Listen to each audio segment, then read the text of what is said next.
warahmatullahi wabarakatuh.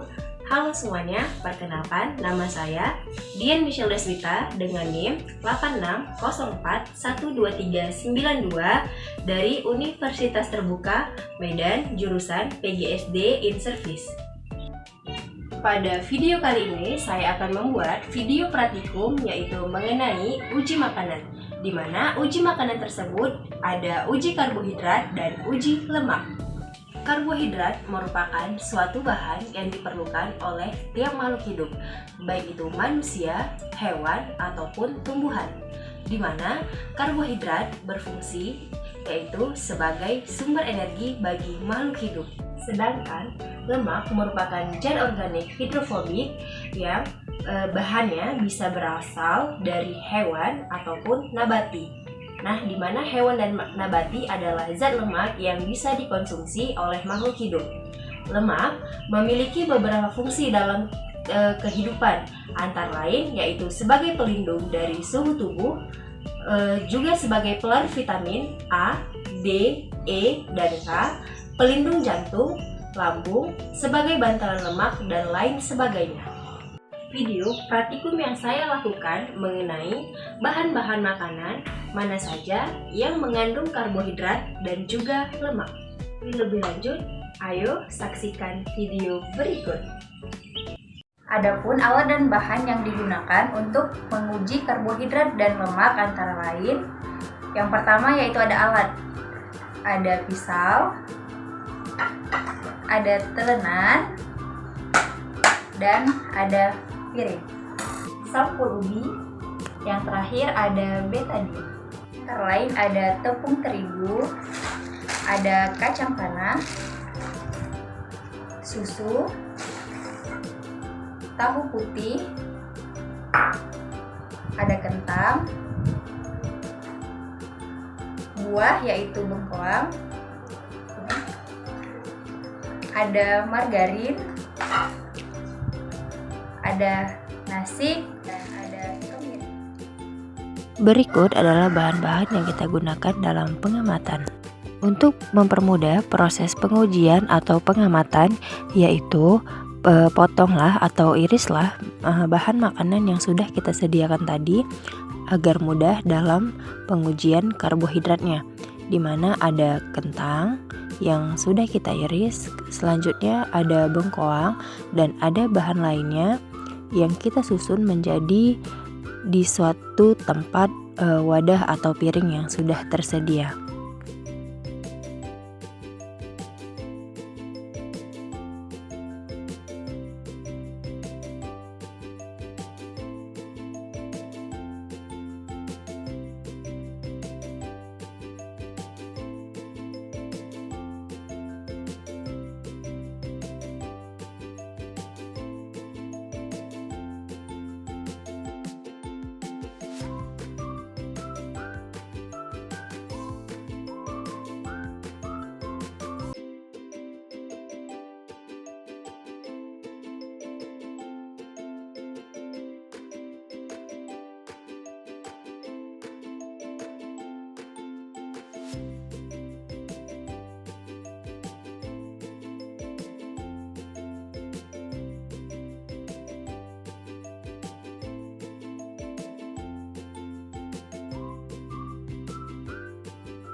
Nah, selanjutnya setelah semua bahan makanan kita susun dalam piring, maka langkah berikut yang kita lakukan adalah meneteskan betadin pada tiap-tiap bahan makanan tersebut, di mana betadin kita teteskan yaitu hanya sebanyak 2-3 tetes saja.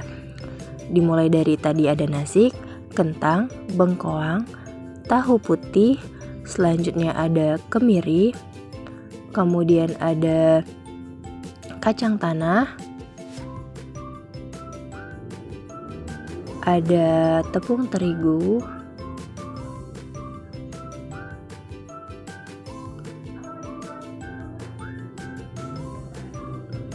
tepung terigu yang sudah kita teteskan betadin bisa kita aduk terlebih dahulu untuk melihat bahan tersebut tercampur.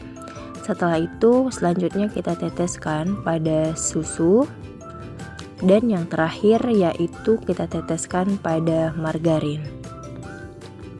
Setelah selesai, kita tunggu beberapa menit untuk melihat hasilnya. Bahan yang mengandung karbohidrat akan berubah warna menjadi hitam keunguan setelah diteteskan oleh betadin. Misalnya, yaitu ada nasi, kentang, bengkuang, dan tepung terigu.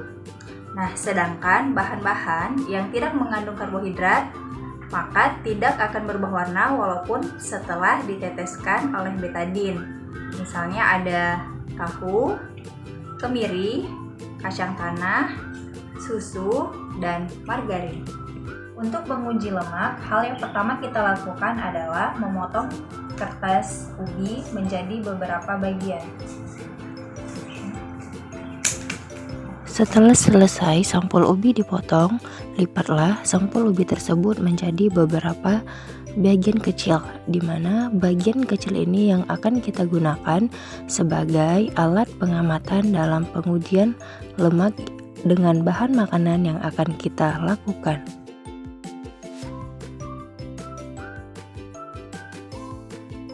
Dalam pengujian lemak, hal yang kita lakukan yang pertama yaitu menggosokkan atau mengoleskan bahan makanan yang kita sediakan tadi kepada sampul ubi yang sifatnya lebih kasar.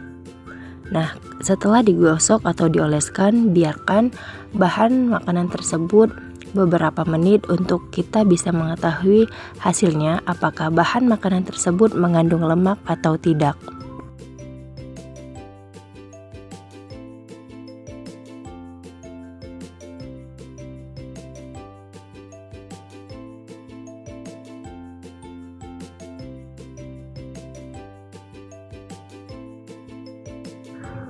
Nah, cara mengetahui bahan yang mengandung lemak yaitu ketika bahan tersebut digosokkan pada kertas ubi dan bagian yang kilat terasa lebih licin, maka bahan tersebut mengandung lemak.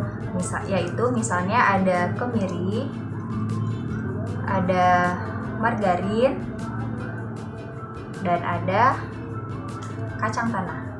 Nah, sedangkan pada nasi, pada bahan kilatnya tidak terasa lebih licin, dan juga yaitu pada kentang. Maka nasi dan juga kentang adalah bahan yang tidak mengandung lemak, karena pada bahan yang kilat dia tidak terasa lebih licin atau tetap sama sesuai pada bahan. Saya pada uji makanan yaitu uji karbohidrat dan uji lemak.